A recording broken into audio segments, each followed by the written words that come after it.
Assalamualaikum warahmatullahi wabarakatuh. Izin memperkenalkan diri, nama saya Zila Syanarki Ramadan, NPM 2021010294, Prodi Hukum Keluarga Islam, mata kuliah Hukum Acara dan PT. Baiklah, saya akan menjelaskan tentang penyelesaian sengketa tata usaha negara. Menurut sistem hukum administrasi negara, penyelesaian tata usaha negara ada yang bersifat administratif dan ada yang bersifat yuridis. Yang bersifat yuridis artinya ditinjau dari segi penerapan hukum atau kebijaksanaan yang telah diambil oleh pejabat penyelesaian melalui sebagaimana ketentuan dalam perundang-undangan yang berlaku. Sedangkan upaya yang bersifat administratif itu suatu prosedur yang dapat ditempuh oleh seseorang atau badan hukum perdata apabila ia tidak puas terhadap putusan tata usaha negara. Prosedur tersebut dilakukan di lingkungan intern pemerintah sendiri mengenai upaya administrasi tersebut sebagaimana termasuk dalam pasal 48 ayat 1 UU nomor 5 tahun 1986 yang artinya dalam hal suatu badan pejabat tata usaha negara diberi wewenang oleh atau berdasarkan peraturan perundang-undangan untuk menyelesaikan secara administratif sengketa tata usaha negara tersebut, maka sengketa tata usaha negara tersebut harus diselesaikan melalui upaya administratif yang tersedia. Ada juga banding administratif atau administrative bureau, yaitu apabila diselesaikan oleh instansi atasan pejabat yang mengeluarkan keputusan tata usaha negara tersebut atau instansi yang lainnya dari badan atau pejabat tata usaha negara yang mengeluarkan keputusan tata usaha negara. Badan atau pejabat tata usaha negara sendiri diberi wewenang menyelesaikan sengketa administratif seperti yang dimaksud dalam pasal 48 ayat 1, yaitu kekuasaan kehakiman merupakan kekuasaan yang merdeka untuk menyelenggarakan peradilan guna menegakkan hukum dan keadilan. Pasal 1 angka 1 UU 48 tahun 2009 menyatakan kekuasaan kehakiman adalah kekuasaan negara yang merdeka untuk menyelenggarakan peradilan guna menegakkan hukum dan keadilan berdasarkan Pancasila dan Undang-Undang Dasar 1945. Pasal 2 ayat 3 UU nomor 48 tahun 2009 menyatakan semua peradilan di seluruh wilayah negara Republik Indonesia adalah peradilan yang diatur dengan undang-undang. Upaya administrasi tersebut sengketa tata usaha negara tertentu menyebabkan peradilan tata usaha negara harus benar-benar cermat meneliti terhadap surat gugatan sengketa tata usaha.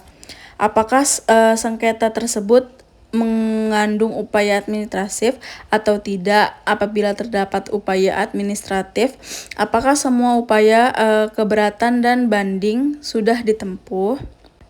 Baiklah, selanjutnya adalah gugatan peradilan tata usaha negara. Baiklah, yang pertama ada penggugat dan tergugat. Apabila di dalam ketentuan perundang-undangan yang berlaku tidak ada kewajiban untuk menyelesaikan sengketa tata usaha negara tersebut melalui upaya administrasi, maka seseorang atau badan hukum perdata tersebut dapat mengajukan gugatan ke pengadilan tata usaha negara. Pihak yang bersangkutan dalam pengadilan tata usaha negara adalah penggugat, yaitu ketentuan pasal 53 ayat 1 UU nomor 5 tahun 1986 merumuskan bahwa penggugat adalah orang atau badan hukum perdata yang merasa kepentingannya dirugikan oleh suatu keputusan tata usaha negara dapat mengajukan gugatan tertulis kepada pengadilan yang berwenang yang bersitu tentang agar keputusan tata usaha negara yang disengketakan itu dinyatakan batal atau tidak sah dengan atau tanpa disertai tuntutan ganti rugi dan atau rehabilitas. Yang kedua ada tergugat, yaitu badan atau pejabat tata usaha negara yang mengeluarkan keputusan berdasarkan wewenang yang ada pada atau dilimpahkan kepadanya. Jika wewenang diberikan badan atau pejabat tata usaha negara adalah atribusi atau delegasi, maka yang menjadi tergugat adalah badan atau pejabat tata usaha negara yang memperoleh wewenang tersebut untuk mengeluarkan KTUN yang disengketakan.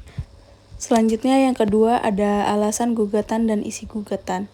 Pasal 53 ayat 1 Undang-Undang Nomor 5 Tahun 1986 menyebutkan bahwa seseorang atau badan hukum perdata yang merasa kepentingannya dirugikan oleh suatu keputusan tata usaha negara dapat mengajukan gugatan tertulis kepada pengadilan yang berwenang, berisikan tuntutan agar keputusan tata usaha negara yang disengketakan dinyatakan batal atau tidak sah dengan atau tanpa disertai tuntutan ganti rugi dan atau rehabilitas.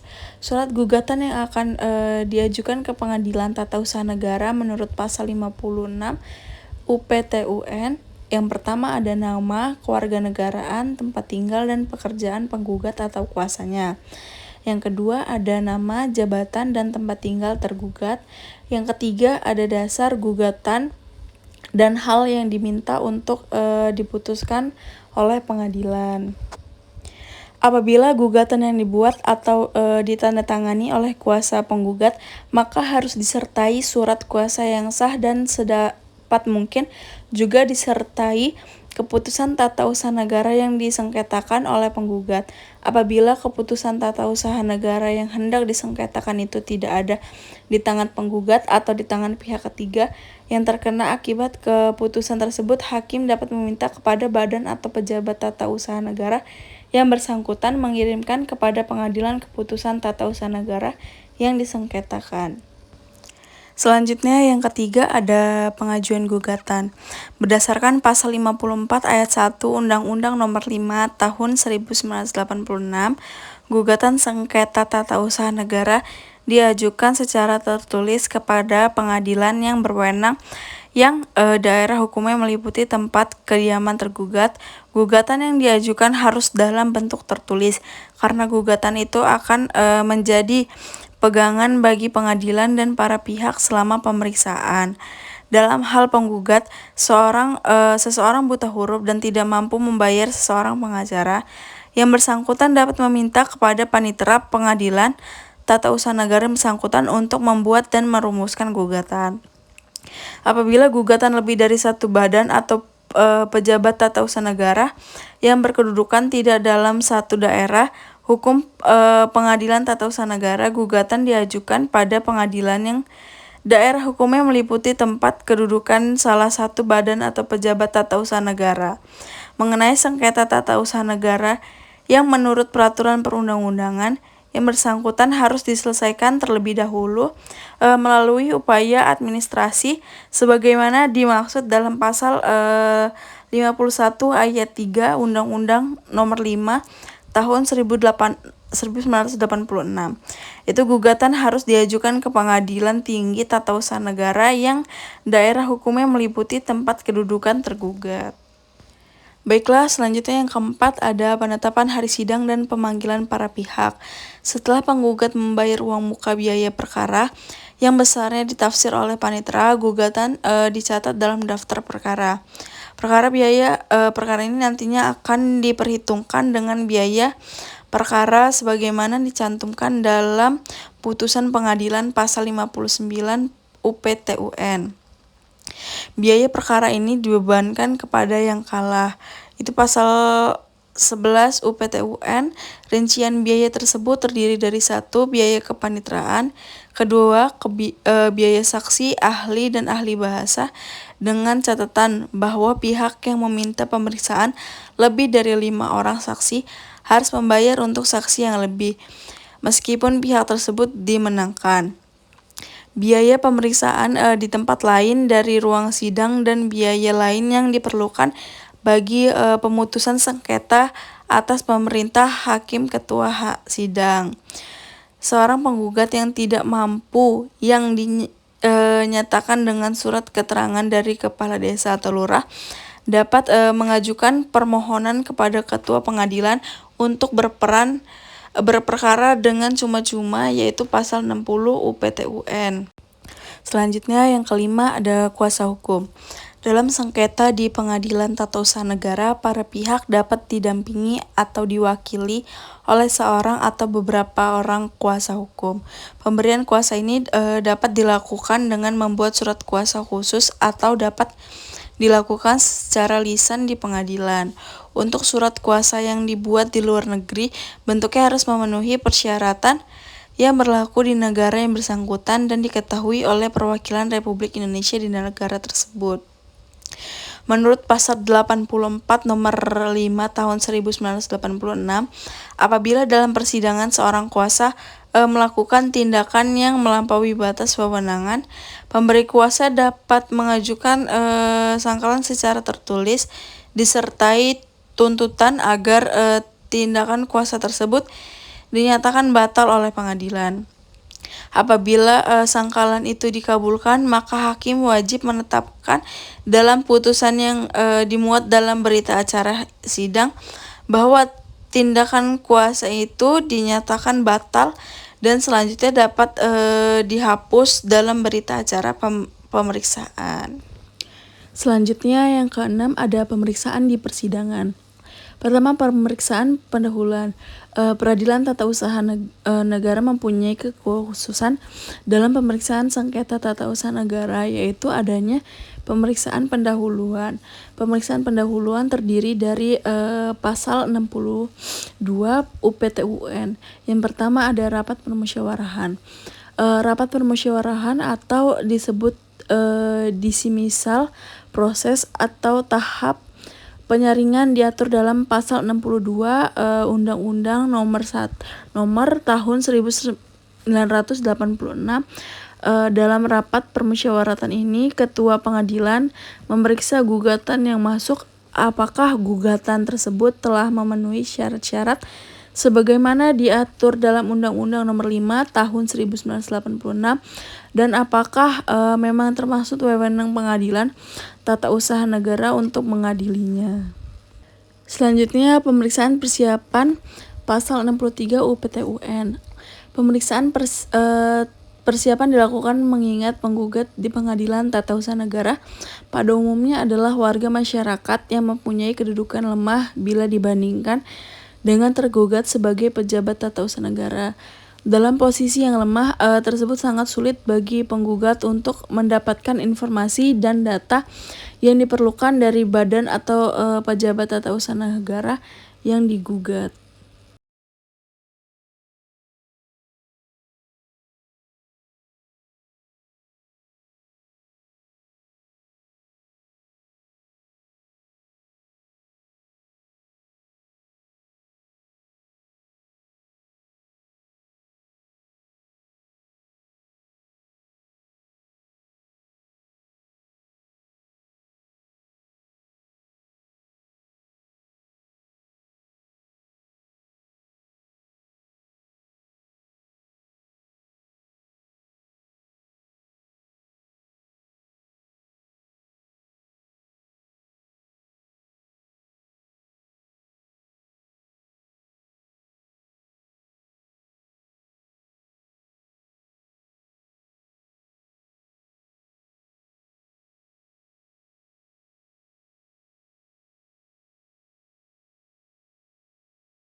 Baik, selanjutnya pemeriksaan di tingkat banding.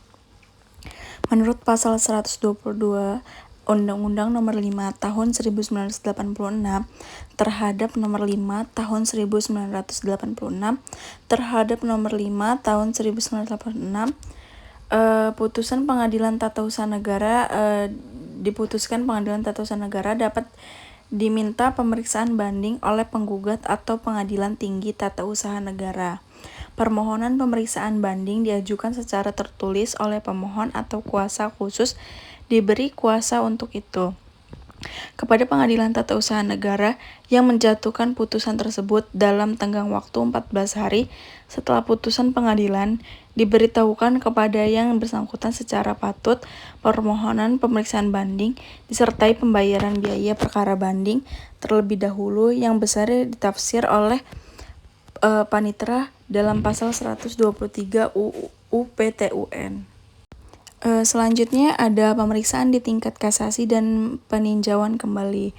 Pemeriksaan di tingkat kasasi diatur dalam Pasal 131 Undang-Undang Nomor 5 Tahun 1986 yang menyebutkan bahwa pemeriksaan tingkat terakhir di Pengadilan Tinggi Tata Usaha Negara dapat dimohonkan pemeriksaan kasasi kepada Mahkamah Agung. Untuk acara pemeriksaan kasasi ini dilakukan menurut ketentuan sebagaimana diatur dalam pasal 55 ayat 1 Undang-Undang Nomor 14 Tahun 1985 tentang Mahkamah Agung. Menurut pasal 5 ayat 1 Undang-Undang Nomor 14 Tahun 1985, pemeriksaan kasasi untuk perkara yang diputus oleh Pengadilan Lingkungan, Pengadilan Agama atau diputus oleh Pengadilan Lingkungan Peradilan Tata Usaha Negara dilakukan menurut ketentuan undang-undang ini. Selanjutnya pembuktian alat-alat bukti. Menurut pasal 100 Undang-Undang Nomor 5 Tahun 1986, alat bukti yang dapat digunakan dalam proses pemeriksaan sengketa tata usaha negara adalah surat atau tulisan, yang kedua keterangan ahli, yang ketiga keterangan saksi, keempat pengakuan para pihak, yang kelima pengetahuan hakim. Dalam hal ini diketahui oleh umum tidak perlu dibuktikan lagi di muka persidangan. Baiklah, materi terakhir yaitu putusan dan pelaksanaan putusan.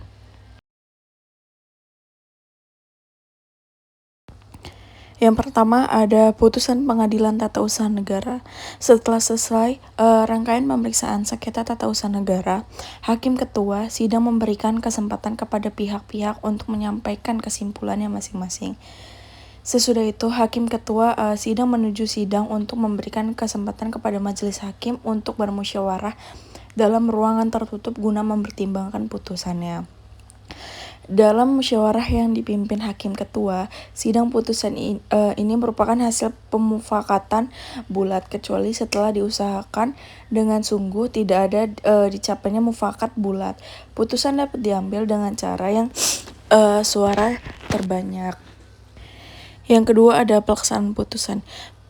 Putusan Pengadilan Tata Usaha Negara yang dapat dilaksanakan adalah putusan yang telah mempunyai kekuatan hukum tetap, yaitu suatu putusan tidak dapat diulangi atau diubah lagi melalui suatu upaya hukum, yaitu pasal 115 UU PTUN. Dalam pelaksanaan putusan Peradilan Tata Usaha Negara, tidak dimungkinkan adanya upaya paksa dengan menggunakan aparat keamanan seperti halnya dalam pelaksanaan putusan peradilan pidana dan peradilan perdata. Yang ketiga ada ganti rugi. Dalam hal putusan pengadilan berisi kewajiban membayar ganti rugi, 3 hari sesudah putusan, memperoleh kekuatan hukum tetap, salinan putusan tersebut dikirim kepada tergugat dan penggugat.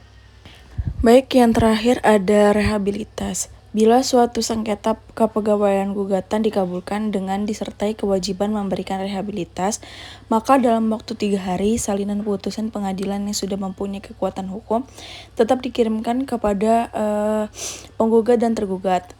Salinan putusan pengadilan tersebut juga dikirimkan kepada badan atau pejabat tata usaha negara yang akan melaksanakan rehabilitas tersebut dalam waktu 3 hari setelah putusan tersebut mempunyai kekuatan hukum tetap.